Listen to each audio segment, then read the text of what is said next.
Afida Yusuf. This is my own way of saying congratulations to present Kogi State Governor on his 100 days in office. I feel the government is facing a lot of challenges these days. If we start to criticize the government for what would have a lot to criticize, but I feel as youths we have a lot to offer and we do not have the right to criticize when we have not actually given any solution so far. So this is me giving my own token to the Kogi State government on projects I feel they can embark on that could improve and solve some challenge that is popular everywhere, not only in Kogi State but everywhere. So, as an agronomist and a food solution provider, I like to prefer this solution to the government. People would have their own thoughts about what I'm about to say. It is fine. We can critique one another. That is what knowledge is all about. So if you have your own solution too, you can add your voice to what I have to say. So first, to provide food for the state. Good thing about our state is that we have good quantity of arable land which we can feed ourselves. God having blessed us with that is expecting us to utilize that to provide food for ourselves. So how can one way is by working with organizations that provide agricultural financing to farmers. So you would agree with me that such kind of project, if you want to embark on it, one challenge you usually face if you to, let's say, Ministry of Agriculture, for example, to give to farmers, you would always come across challenge of people trying to misuse that fund because they believe it's coming from the government. So people can even organize themselves into farmers group, and in the end they collect the money and they don't do anything about it. And if the government try to retrieve those money back, some people will have uncles in government or relatives in government who will help them fight this out and make sure that they don't return or they are not into one trouble or the other. But if we work with organizations such as Babangona, for example, who has been into agricultural financing for a long time, they give inputs to farmers and some technical. So farmers go out to use these inputs they farm, and at the end, once it's harvest time, they gather this harvest together. They take some percentage of their harvest, sell those produce. If the state government can work with such organization, they have been into this for so long, so they know how to authenticate real farmers. If the state government is in partnership with such organization to provide inputs and financing to farmers, so at the end of the day the state government won't have to run after the farmers. It is this company being in charge of getting this according to agreed percentage to is 80-70% that will be taken back by the state government. So once this use is being taken back by the government through this organization, my advice is that the government should establish what we call a food reserve. So it will be a place where all this farm produce is being stored safely when it is needed.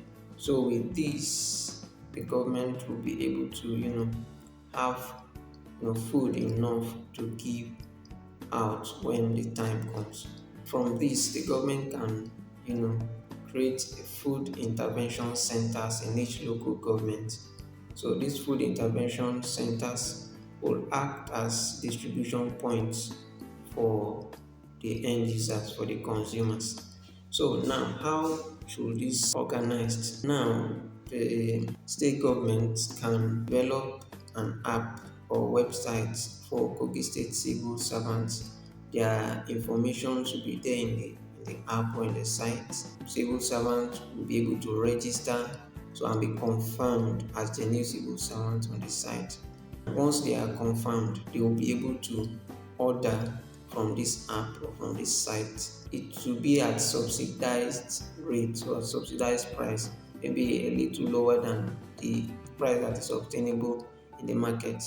So once they order from this site, it could be delivered to their food intervention centers in their local government. They can either go ahead to collect their order from the intervention centers, or they decide to get it through courier services. This is bringing out new opportunities for youth, because you know some people won't be able to go to those centers, so they can ask courier services like bike people who delivers goods to bring it to their houses. So of course, it is people who will be employed to do that.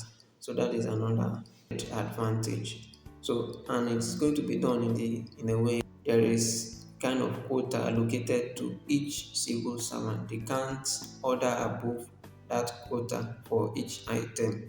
This is to ensure that each person have access to these foods that is available.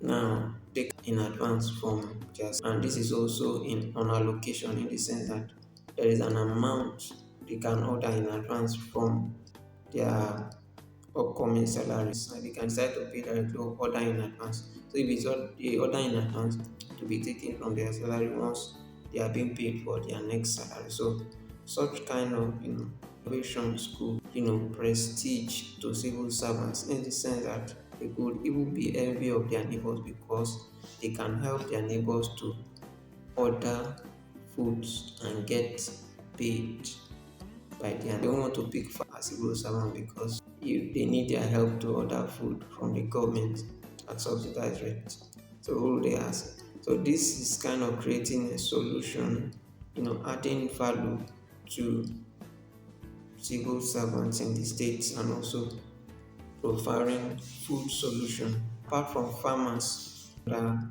agricultural financing organization that the government decide to work with. Once funds is given to them, the terms of partnership is defined. Such terms can also be, extended to universities.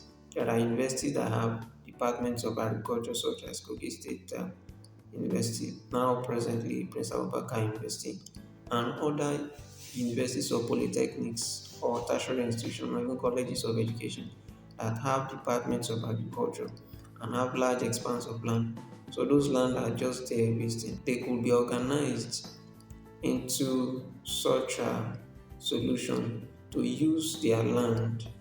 Some of their lecturers have been bringing out scientific researches, discoveries on agriculture, and it's not being utilized. Those can be utilized. They should farm on those land. An amount of money could be allocated to them to go into farming. And then, of course, it's already known what should come out, like what the amount of harvest from a particular quantity of input. So once the input is supplied, they farm, and any university that is not able to meet its quota will be cut out of the next season allocation. They won't be allowed to participate again. So these are solutions. So utilizing universities and all these companies, to bring food solution, I feel is one of the ways. This is my own advice as regards agriculture and food solution, or foods for the state. I have other advice as regards what the government can do as regards repositioning the educational system in the state. That will be in the next video, in order not to make this one too long. Thank you for listening.